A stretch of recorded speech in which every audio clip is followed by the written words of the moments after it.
आम तौर पे हमारे सामने अगर कोई ऐसी बात करे जो हमारे पल्ले ना पड़ी हो, हमें समझ ना आ रही हो, तो हम उसे कह देते हैं कि यार ज़्यादा फ़लसफ़े ना झाड़, फ़िलॉसफ़ी ना कर हमारे सामने। फ़िलॉसफ़ी का वर्ड या फ़लसफ़ा स्पेशली अगर हमारे सामने कोई कह दे, तो हमें ऐसा लगता है कि जैसे बहुत ही कोई ज़हानत वाली या कोई इंटेलेक्चुअल किस्म की बात होने वाली है, जिससे हमारा कोई ताल्लुक वास्ता नहीं है और इससे दूर हटो, वरना हम चकरा जाएगा हमारा सर, पता नहीं क्या हो जाएगा। तो बेसिकली इस सीरीज़ को बनाने का मकसद मेरा ये है कि मैं आपको एक सिंप्लीफाइड, एक एंगेजिंग तरीके से मैं आपको फ़िलॉसफ़ी के बारे में बता सकूँ कि फ़िलॉसफ़ी का एक्चुअल मीनिंग क्या है,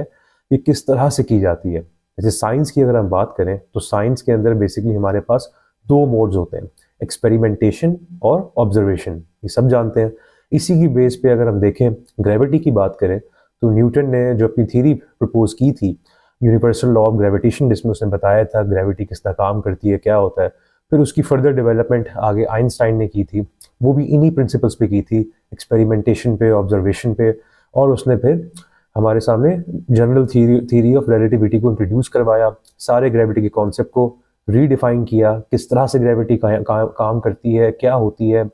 वाई और हाउ जो ग्रेविटी के पीछे है उसको डिफाइन किया था। तो ये बेसिकली मोड्स हैं जो साइंस के अंदर होते हैं।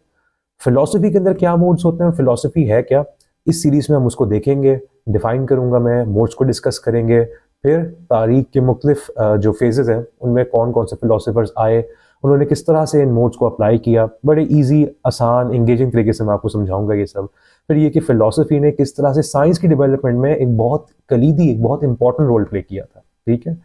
तो सबसे पहले समझते हैं कि फिलोसफी क्या है। सीधी अगर अगर मैं आसान ज़बान में बताऊं, तो फिलॉसफी बेसिकली कहते हैं कि आप अपनी अकल का इस्तेमाल करते हैं, कायनात के राजों पे से, कायनात के जो हिडन सीक्रेट्स हैं, कायनात की भी, हमारे आसपास जो दुनिया है, हम खुद हमारे अंदर जो कुछ मौजूद है,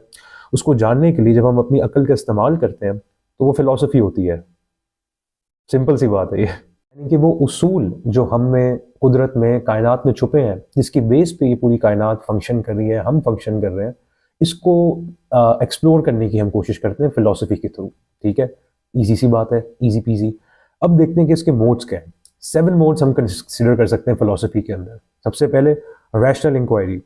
फिर हमारे पास क्रिटिकल थिंकिंग, उसके बाद dialectics, conceptual analysis, phenomenology, hermeneutics, and lastly intuition and reflection. सबसे पहले बात करते हैं रैशनल इंक्वायरी की।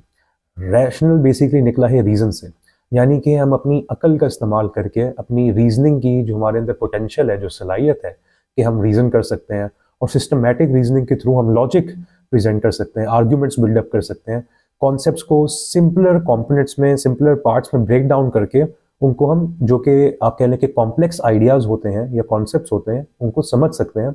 इस चीज़ को रैशनल इंक्वायरी कहते हैं। इसकी एग्जांपल देखते हैं। अगर मैं किसी दिन बैठा हुआ हूँ और मैं सोच रहा हूँ यार कि क्या हमारे पास बिल्कुल फ्री विल है, यानी कि हमारे पास बिल्कुल आज़ादी है कि इरादे के एतबार से कि हम जो चाहें हम कर सकते हैं और सब कुछ, तो फिर मैं एक चीज़ सोचता हूँ यार, मैं इस चीज़ पे गौर व फिक्र करता हूँ, अपने रीज़न का इस्तेमाल करता हूँ, रीजनिंग की फैकल्टी का, और मेरे दिमाग में फिर ये चीज़ आती है कि यार मैं जो चाहूँ खा सकता हूँ, जब चाहूँ उठ सकता हूँ, जब चाहूँ कहीं भी जा सकता हूँ। ठीक है, मेरी मर्जी में अच्छा काम करूँ, बुरा काम करूँ, किसी को हार्म पहुँचाऊँ, किसी के लिए अच्छा करूँ। ठीक है, मेरा जब दिल करेगा मैं पढ़ूँ, मैं जब दिल करे मैं कुछ भी करूँ अपनी ज़िंदगी के साथ। तो शायद मेरे पास फ्री विल, मतलब लिमिटलेस किस्म की फ्री विल है। ठीक है, फिर मैं दूसरे नतीजे पे पहुँचता हूँ अपनी, अगेन उसी रीजनिंग की सलाहियत को यूज़ करके। और दूसरा जो बेसिकली आर्ग्यूमेंट है वो है कि मेरे इख्तियार में तो नहीं था कि मैंने कहाँ पैदा होना है, किस मुल्क में पैदा होना है, किस टाइम जोन में पैदा होना है, किस पीरियड ऑफ हिस्ट्री में पैदा होना है। ठीक है, मेरी फैमिली क्या होगी, मेरे जेनेटिक्स, मेरे फीचर्स, ये सब मेरे कंट्रोल में नहीं है। फिर अगर मैं उसको थोड़ा सा नैरो डाउन कर लूँ, ये चीज़ के, जैसे मैंने पहले कहा कि मैं जो चाहूँ मैं खा सकता हूँ। अब फॉर एग्जांपल अगर मेरे पास पैसे इतने नहीं हैं, या मेरे घर में एक लिमिटेड चीज़ें मौजूद हैं, फॉर एग्जांपल एप्पल पड़ा हुआ है, एक तरफ बर्गर पड़ा हुआ है, पिज़्ज़ा पड़ा हुआ है, चाइनीज़ पड़ा हुआ है, उसके अलावा कुछ और नहीं है, या इनको भी नैरो डाउन कर लें कि मेरे पास बिल्कुल 2 चीज़ें हैं, फिर मेरे पास ऑप्शंस भी लिमिटेड हैं जिसमें से मुझे सेलेक्ट करना होगा कि मैं क्या कर सकता हूँ। यानी कि मेरी इंसान के पास, मैं फिर इसके बाद इस नतीजे पे पहुँचूँगा, अपनी रीज़न करने की सलाहियत को यूज़ करके, मैं फ़िलॉसफ़ी करके इस नतीजे में पहुँचूँगा कि हाँ, इंसान के पास, मेरे पास फ्री विल ज़रूर है, बट वो एक फ्रेमवर्क के अंदर कंफाइंड है, यानी कि वो लिमिटेड है। यानी कि जो मेरे आसपास का ओवरऑल इन्वायरमेंट है, मैं जहाँ पैदा होता हूँ, मैं जिस ज़माने में जीता हूँ, मैं जिन चीज़ों को एक्सपीरियंस करता हूँ, उसी के अंदर रहते हुए मेरे पास फ्री विल है उन एक्शंस को करने की जो जो ओवरऑल मेरी पर्सनैलिटी को, मेरी ज़िंदगी को डिफाइन करते हैं। अब बात करते हैं सेकंड मोड की, जो कि है क्रिटिकल थिंकिंग। क्रिटिकल थिंकिंग होता है कि आप जब अंदाज़ों को, कॉमन स्टैब्लिश जो बिलीव्स जो चले आ रहे होते हैं काफ़ी टाइम से, उनको चैलेंज करते हैं, उनके बारे में सोचते हैं, उनको क्वेश्चन करते हैं, और बेसिकली आप एविडेंस की बेस पे जो है कंक्लूजन्स तक पहुंचने की कोशिश करते हैं। इसका मतलब सिर्फ ये नहीं कि हर चीज़ को बैठ के क्रिटिसाइज करते रहें। इसका मकसद ये होता है कि आप कॉन्सेप्ट्स को रिफाइन करें, इम्प्रूव करें। अब एग्जाम्पल, अगर मेरे सामने एक क्लेम आता है कि यार पैसा सब कुछ है, ठीक है, पैसे से खुशी मिलती है और पैसा नहीं होगा तो खुशी नहीं होगी, मैं क्वेश्चन करूंगा यार कि मैंने एक दफ़ा एक ड्रामा देखा था, एक नॉवल पढ़ा था बेसिकली अशफाक अहमद का मन चले का सौदा। उससे मैं एक ऐसे शख्स को देखता हूँ जिसके पास सारी वेल्थ थी और वो बहुत अमीर था, लेकिन वो खुश नहीं था। उसके पास जिंदगी में कोई हायर पर्पस जो है वो तलाश करने की कोशिश कर रहा था, उससे पहले मौजूद नहीं था उसके मुताबिक। फिर उसके पास एक हायर पर्पस आया कि वो किस तरह से अल्लाह ताला के या गॉड के करीब हो सकता है, और वो अपने मटेरियलिस्टिक ओवरऑल जो प्लेजर्स हैं उनको कंप्लीटली नहीं, लाइक गिव अप करके, अपने साथ वो ज़रूरत का सामान रख के जो उसकी ज़रूरियात को पूरा कर सके, वो हट के उस सारे इन्वायरमेंट से रहे एक ऐसी जगह पे जहाँ पे वो साइंस को प्रमोट कर सके, जहाँ पे वो साइंटिफिक डिस्कवरीज कर सके और ओवरऑल अपनी स्पिरिचुअलिटी को एनहांस कर सके। वो उस सारे के सारे माहौल में बहुत खुश था एज कम्पेयर टू उस पुराने इन्वायरमेंट के जिसके अंदर उसको उसके पास सब कुछ था, बट स्टिल उसको एक कमी महसूस होती थी। तो ये मेरे पास एक पूरा एविडेंस है जिससे मैं कह सकता हूँ कि यार नहीं,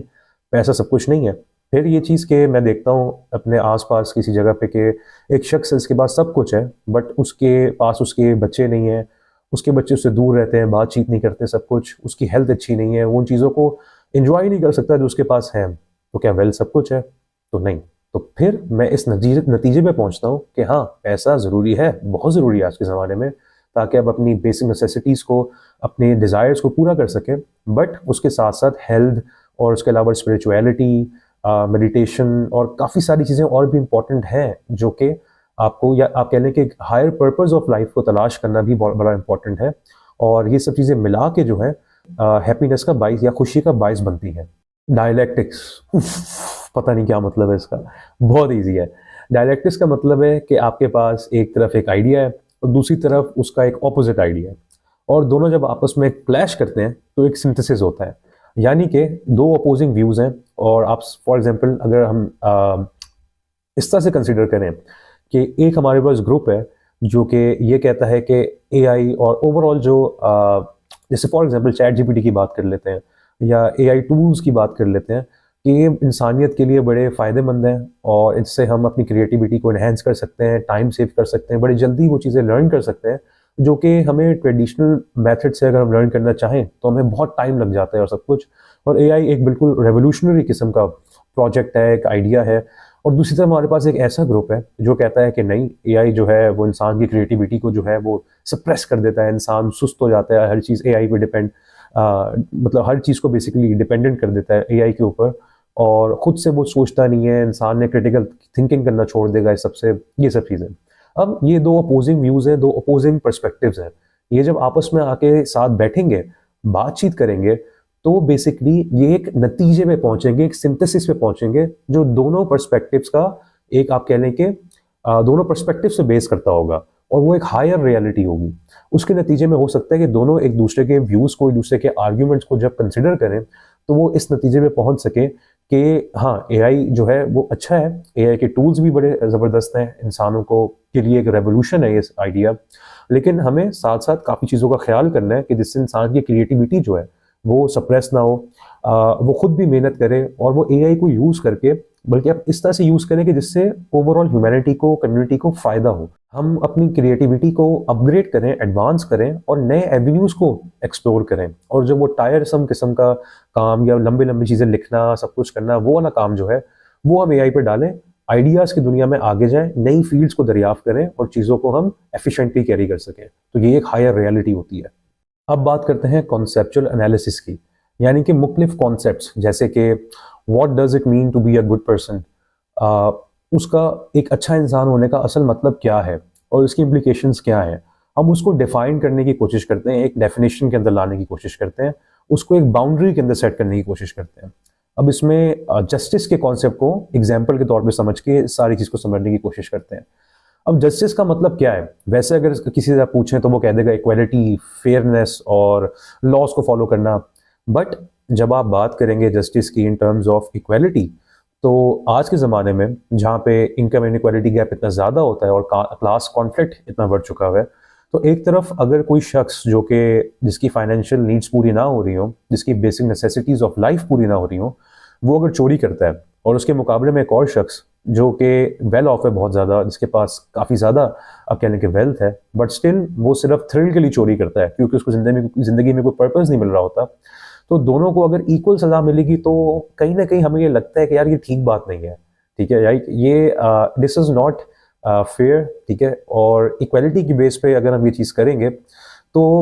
ये आप कह लें कि ये वो मीनिंगफुल जस्टिस नहीं होगी जिससे सोसाइटी प्रोग्रेस कर सकती है, जिससे हम कह सकते हैं कि फेयर सजाएं मिल सकती हैं। तो इसी को सामने रखते हुए जो आज का मॉडर्न कॉन्सेप्ट है सब्सटेंटिव जस्टिस का, वो यही है कि अगर ऐसी सिचुएशंस होंगी तो हम कॉन्टेक्स्ट को और सिचुएशन को समझ के सजा देंगे। यानी कि अगर कोई ऐसा शख्स जिसकी मजबूरी है बहुत ज़्यादा, उसने चोरी की है, तो उसकी सज़ा इतनी स्ट्रिक्ट नहीं होगी एज़ कम्पेयर टू उसकी जिसने खाम खई चोरी की है, जिसको कोई इतनी नीड भी नहीं थी, बट स्टिल वो ये काम कर रहा है। तो बेसिकली सब्सटेंटिव जस्टिस जो है वो एक ऐसा कॉन्सेप्ट है जो इस सारी डिबेट के नतीजे में इवॉल्व होता होता आज हमारे सामने। Phenomenology, again it sounds difficult लेकिन बहुत ईजी है। फिनोमेनोलॉजी होता है जब आप किसी फिनोमेना को, फिनोमेना होता है कि कोई भी ऐसी चीज़ जो कि एक्चुअल में एग्जिस्ट करती है बट उसका कॉज आपको क्लियर नहीं होता। तो let's say what is love. अब लव की अगर बात करें तो फिनोमेनोलॉजी के ज़रिए आप लव को इस तरह से समझने की कोशिश करते हैं कि जो भी आपकी ज़िंदगी के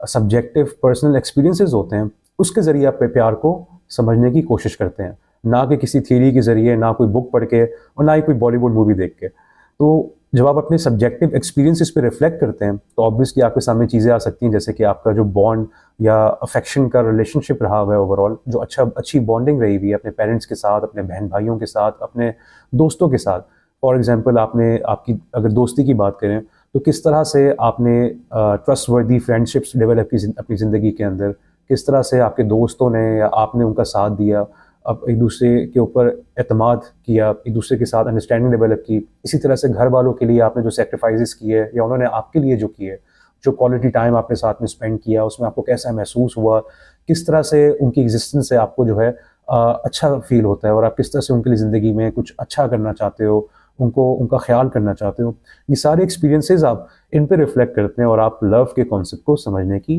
कोशिश करते हैं। Sixth, hermeneutics. हर्मेन्यूटिक्स होता है जब आप किसी भी टेक्स्ट को, किसी भी आइडिया को, किसी भी इवेंट को या इवेंट्स को उनके अंदर जो गहरा मतलब छुपा होता है उनको समझने की कोशिश करते हैं। जो डीपर मीनिंग होता है उसको आप एक्सप्लोर करते हैं हर्मेन्यूटिक्स के जरिए। अब फॉर एग्जांपल अगर हमारे सामने ये लाइन आए कि ज़िंदगी पहेली है, ज़िंदगी अफसाना है, तो इसमें फिर आप इसका जो हिस्टोरिकल, इसका जो कल्चरल कॉन्टेक्स्ट है उसको समझेंगे कि जिसने ये बात बोली है, ये जो मेटाफोरिकल बात है, ये जिसने भी ये बात कही है किस कॉन्टेक्स्ट में कही है, किस चीज़ को मद्देनज़र रखते हुए, किस चीज़ को सामने रखते हुए ये बात की गई है। तो ओवरऑल फिर हम समझ सकते हैं कि जो भी पोइट थे या जो भी राइटर थे वो ये बात कहना चाह रहे होंगे कि ज़िंदगी जो है उसके अंदर अगला इवेंट क्या होगा उसके बारे में हमें नहीं पता होता। हमारे साथ अगली सिचुएशन, अगले चैलेंजेस, अगले जो भी मोमेंट्स हमारी ज़िंदगी में आने वाले होते हैं उनमें हम किस तरह से रिस्पॉन्ड करते हैं, किस तरह से हम एक्सपीरियंसेस से नेविगेट करते हुए अपना रास्ता बनाते हैं, वो सब हमें हमारे पोटेंशियल्स को रियलाइज़ करने में हेल्प करता है और ज़िंदगी का एक हायर पर्पस या हायर मीनिंग तलाश करने में हमें हेल्प आउट करता है। लास्टली बात करते हैं इंट्यूशन एंड रिफ्लेक्शन की। इंट्यूशन क्या होता है? इंट्यूशन होता है जब आप किसी भी चीज़ के बारे में जो चीज़ महसूस करते हैं, इसमें ऑब्जर्वेशन, इसमें लॉजिक नहीं आती, बल्कि डीप रिफ्लेक्शन के बाद, गहरी सोच के बाद जो चीज़ आप महसूस कर पाते हैं और फिर आप किसी नतीजे पे पहुंचते हैं, ये आपका इंट्यूशन होता है। जैसे फॉर एग्जांपल अगर एक शख्स सोचता है कि क्या ज़िंदगी का कोई पर्पस है और वो ऐसा शख्स है जिसको ज़िंदगी के अंदर एक मेंटल डिसऑर्डर रहा हो, फिर उसने उसमें से किस तरह से फाइट की हो, इन अ सेंस कि उसने उसके बारे में लर्न किया हो, जाना हो, ट्रीटमेंट करवाई हो, उसके जो नेगेटिव थॉट्स थे उनको पॉजिटिव थॉट से रिप्लेस किया हो, अपनी थिंकिंग पैटर्न को रीफ्रेम किया हो, और उस पूरे जो ट्रीटमेंट थी उसकी जो भी थेरेपी थी, वो सारे स्किल सीख के अब वो एक ऐसा प्लेटफॉर्म या चैनल रन कर रहा हो जिसके थ्रू वो बाकी जो पेशेंट्स हैं या ऐसे लोग जो उसी मेंटल डिसऑर्डर से गुजर रहे हो उनको गाइड कर रहा हो, सब कुछ कर रहा हो। इस सब के बारे में डीप रिफ्लेक्शन करके सोच के वो महसूस करता है कि यार ज़िंदगी का कोई ना कोई पर्पज़ है, और जो कुछ हमारे साथ होता है, जो इंसिडेंट्स होते हैं, वो हमें कुछ ना कुछ सिखाने के लिए होते हैं या हमें हमारे ही पोटेंशियल्स को ऑप्टिमाइज़ करने के लिए होते हैं, हमें एक हायर रियलिटी की तरफ या एक हायर पर्पज़ की तरफ ले जाने के लिए होते हैं। तो ये हैं बेसिकली हमारे सारे 7 modes of philosophy. First video थोड़ी लंबी थी क्योंकि इसमें हमें सारे मोड्स को डिस्कस करना था सिंप्लीफाइड तरीके से। आई होप आपको मज़ा आया होगा, सब चीज़ें आपको समझ आई होंगी। कमेंट सेक्शन में मुझे ज़रूर बताइएगा कि आपको वीडियो कैसी लगी, और ये कि खुद भी ज़रा थोड़ी फिलॉसफी करके दिखाएं, मुझे कुछ एग्जांपल्स दे के दिखाएं मज़े की मुख्तलिफ मोड्स के ज़रिए कि आपको क्या फिलॉसफी के बारे में समझ आया और किस तरह से इन मोड्स के ज़रिए आप फिलॉसफी कर सकते हैं। अपना बहुत सारा ख्याल रखें। अल्लाह हाफ़िज़।